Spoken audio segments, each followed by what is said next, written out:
working, but I could talk loud. Can you hear me?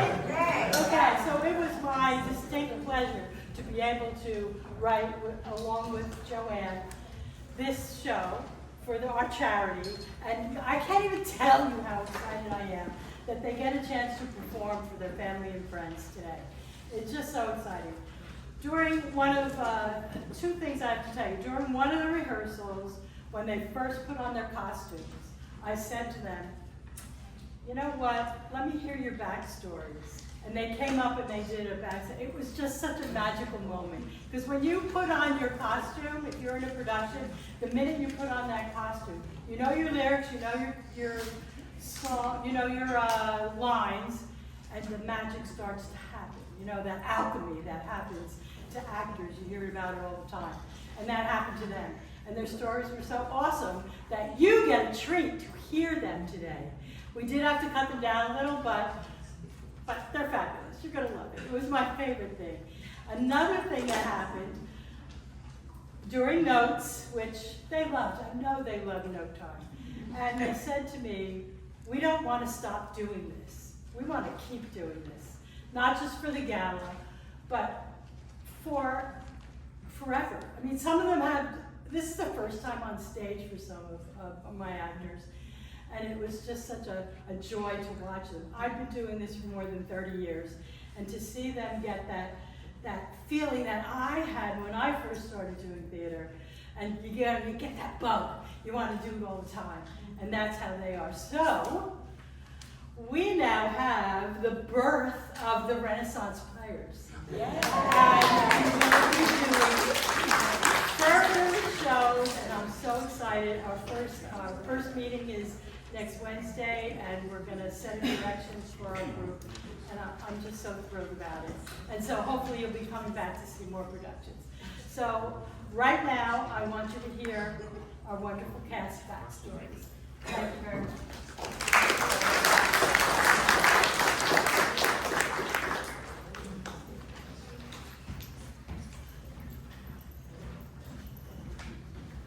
Oseo, folks.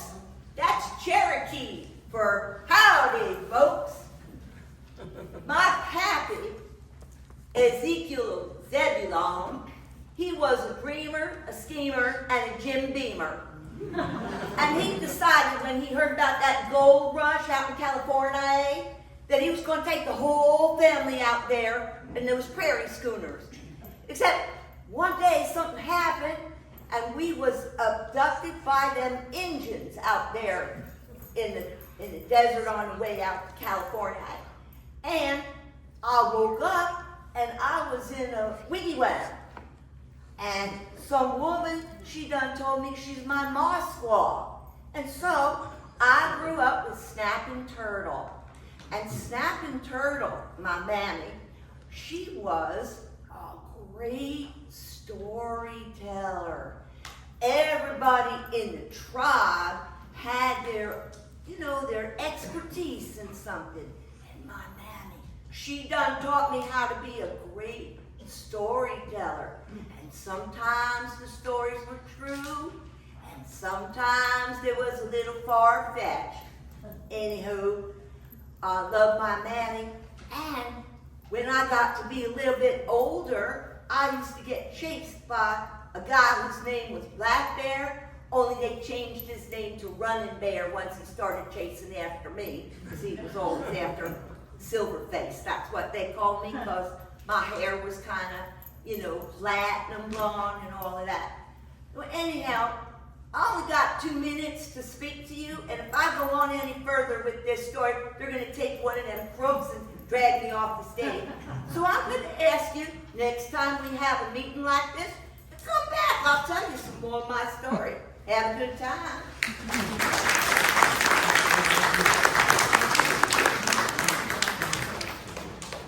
Afternoon, everybody. I want you to bear with me because my memory is not as good as it used to be. I'm going to recall the highlights of my life. First of all, I'm William Frederick Cody. I was born in the Iowa Territory on February 26, 1846. At age 11, unfortunately, my father was an abolitionist, and he was murdered by a pro-slavery zealot. This forced me to go to work at that young age. I did many jobs. I was a cowhand, I was a freight hauler, and I even rode for the Pony Express.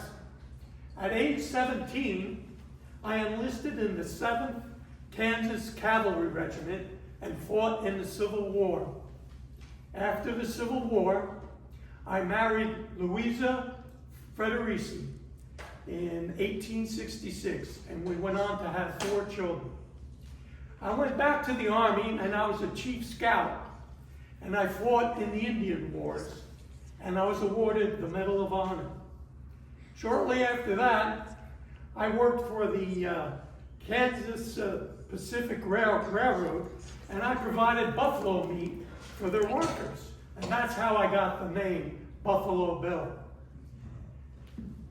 Somewhere around 1883, I produced, directed, and performed in Wild Bill's Wild West Rodeo show. With that, we had many stars. We had Annie Oakley, her husband Frank Butler. We had Sitting Bull, Chief Sitting Bull, and we also had Calamity Jane. We toured extensively through the United States for many years, and then we expanded. We went to Great Britain and even in Europe, and we performed for all kinds of heads of state. I also founded a town, Cody, Wyoming. Now, I rose from an impoverished childhood to a famous showman, and I'd like to say that I remain your humble servant, William F. Cody, also known as Buffalo Bill. Thank you.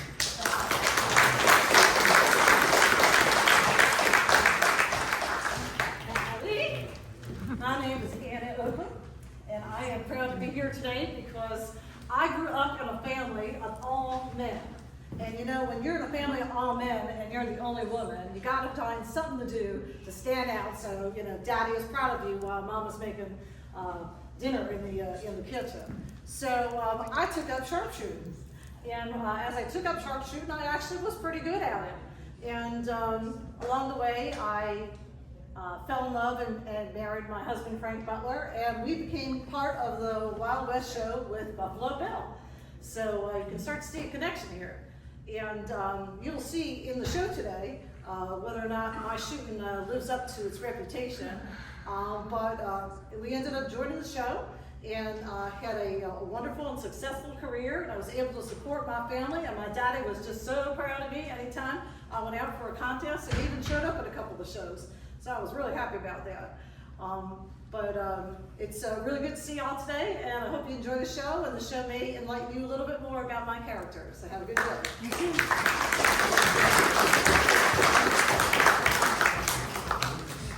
Hey y'all! I'm Rito Annie. But you know something? When I came here to Renaissance, a lot of you Renaissance folks gave me a nickname. And you know they started calling me the Energizer Bunny. I guess you know what, because I don't know, I just can't sit still. I can't stay still. I don't know what's wrong with me, but I'm happy to have that name, the Energizer Bunny. But anyway, getting back to my real name, which is Ado Annie. Now Annie, of course, is a beautiful name. We have Annie Oakley. But where in the world did Ado come from? Ado Annie, what does that mean? So finally, my mama gave me the whole story. Why I'm called Ado Annie. You see, when I was a little tyke, I had lots of energy then too. Well, I was always running around. I was dancing. At the rodeos, I'd be chasing the clowns. I'd be chasing the bulls. You know, I did all that stuff, and people thought, oh, isn't she cute? Isn't she adorable? Oh, she is so adorable. That's adorable Annie. Get it? Ado Annie. That's how I got the name. Ado Annie. So I'm stuck with it. Anyway, when you grow up in Oklahoma, you gotta have a lot of energy. Because if you grow up on a farm or a ranch, you always wind up, running away from raging bulls, running away from tornadoes. But the most important thing you do, you have to run to catch that chicken so you can have Sunday dinner. That's my story, and I'm sticking with it.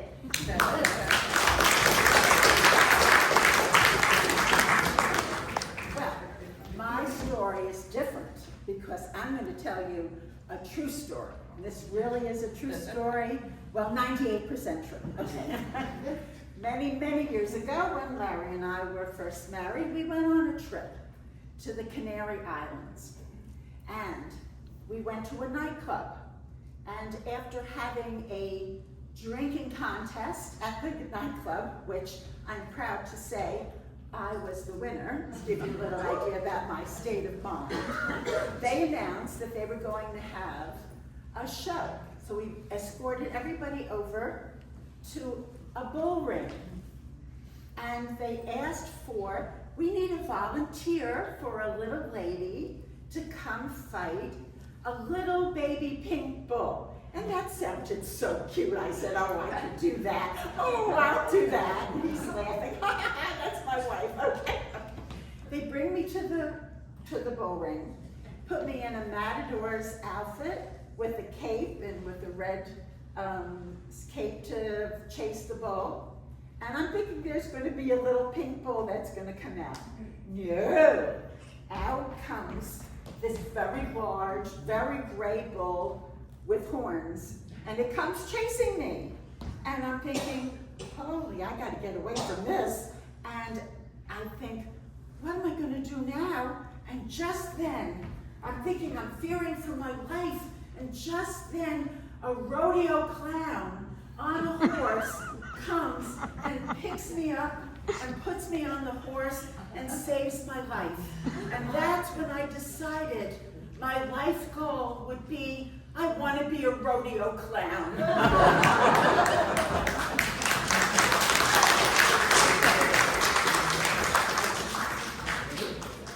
Hello, everyone. I am a Cinderella cowgirl. I was born and raised on a farm, and I was raised by cowboys. I never had pretty dresses, or boots, or a hat. I was always wearing old, worn-out jeans and always kind of dusty.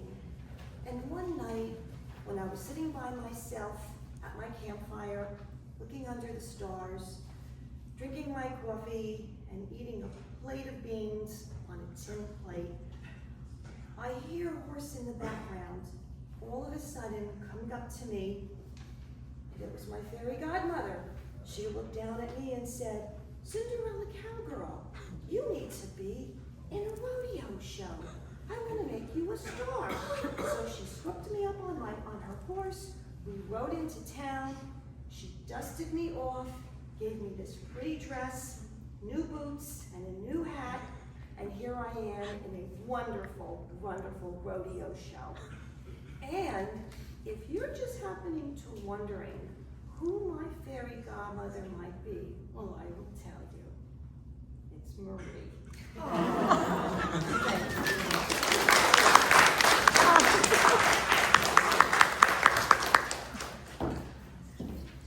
Well, my story is nothing like theirs.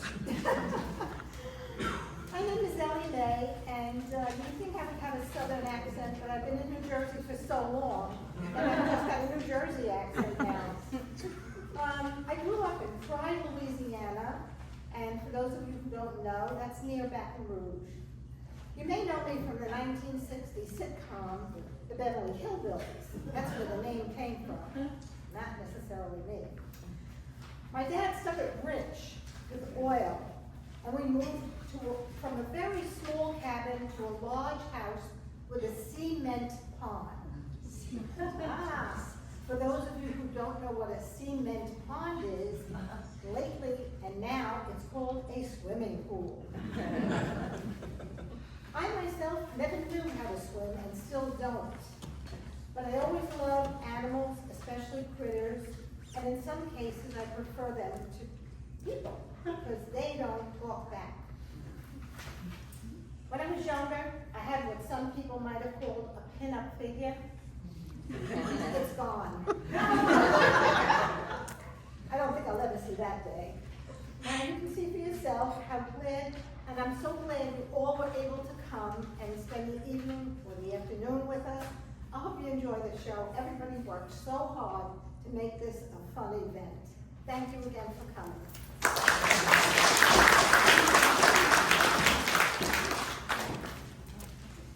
Well, my name is Margot, and I have no history as far as showbiz goes, because I am the shy one in this group. And I never thought I would be up here talking to you. But with the help of all my friends, new and old, in the Renaissance players, here I am.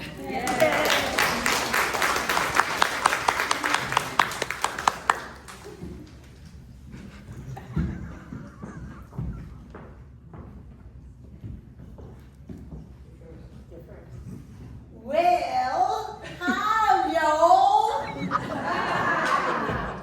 Je m'appelle Belle. I come from Paris. I'm in Oklahoma. Well, I was in a beautiful restaurant making my chicken Dijon. You know that mustard little thing? And all of a sudden, Charles walks in. I'm mesmerized. He's a handsome dude. And he comes from Oklahoma, and he is a top chef. Well, guess what? We went out on a few dates, and he said to me, "Would you come with me back to Oklahoma and make her chicken Dijon?"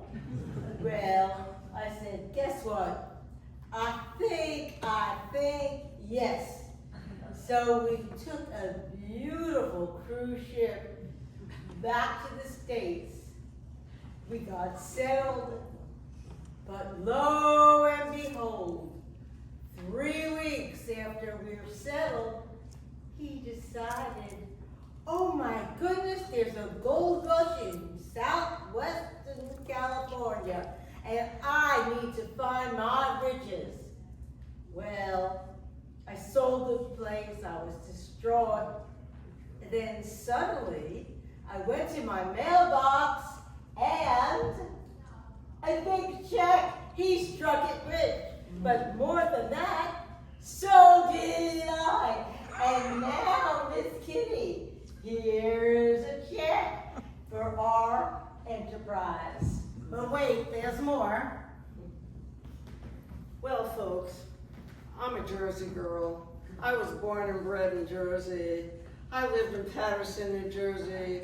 I lived a life like all New Jersey girls do, going to the mall. I commuted to my college. But when I graduated, I got a gift. And that gift was to visit a dude ranch out in Oklahoma. So I took the train out to Oklahoma. And when I was there, I met this cowboy. And, you know, one thing led to another. We fell in love. We got married in Oklahoma. So there we're living this idyllic life. I have 2 children. They're little kids. My husband, he goes out ranching up those cows. There's a stampede. He gets killed. And there I am with 2 little babes. And I don't know what to do. And then she gives me a job, and I'm working as a barmaid. I'm doing a great job, filling in every once in a while, doing some other stuff too. Still can't take the Jersey out of me. Well, hi everyone, I'm Miss Kitty. There's a lot you don't know about me, but you're going to learn a whole bunch more, maybe more than you want to know. But anyway, she started out in New Jersey. She started out in Gay Paris. But ain't me, I'm a Brooklyn girl. And you know, you can go to Oklahoma, you cannot take the Brooklyn out of the Brooklyn girl. So now I come to Oklahoma, I meet a wonderful, wonderful guy. I thought this was it. Guess what? It wasn't. And it was okay though, because I realized when I was young, married with also 2 little children, that I didn't want a man taking care of me, although it's nice. I wanted to be my own independent woman. Listen up, girls. And I wanted to earn my own money. And I had to find a way to do so. So I opened Miss Kitty's Saloon in Oklahoma. And after that, I found my friend Sue here, and she became my barkeep. Then I found, whatever your name is, Belle. A moment. And she became my executive chef, and lucky me, I found Silent Sydney, who became my dancer in my saloon, and she eventually had a whole, no, not a stable, a whole group of girls that were dancing with her. Not the stable, Sydney. And what happened was we were so successful with our dances, and with Bill's regiment from Kansas, because he brought them all around to the saloon, that we ended up opening more of Miss Kitty's saloons all over the country. And eventually, girls, with our check and their help, we actually opened a branch of Miss Kitty's Saloon right here in Somerset, New Jersey. We all moved here to Renaissance, and here we are to entertain you. So please enjoy the show.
We're circus clowns.